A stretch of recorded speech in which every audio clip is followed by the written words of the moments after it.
வணக்கம் மக்களே, நாங்கள் இன்றைக்கி முகிலா பொண்ணை தூக்கிட்டு ஸ்னோபாலில் டான்ஸ் ஆட போயாச்சு. அங்கே உள்ளே நடக்கிறத மட்டும் பாருங்கண்ணே. மாமா டிக்கெட்டை எடுத்துகிட்டு உள்ளே போனோன்னே செம ஃபன் ஆகிட்டு.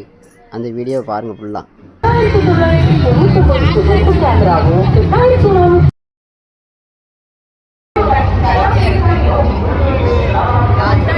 உள்ளே போகாமல் சரியான குளிர்.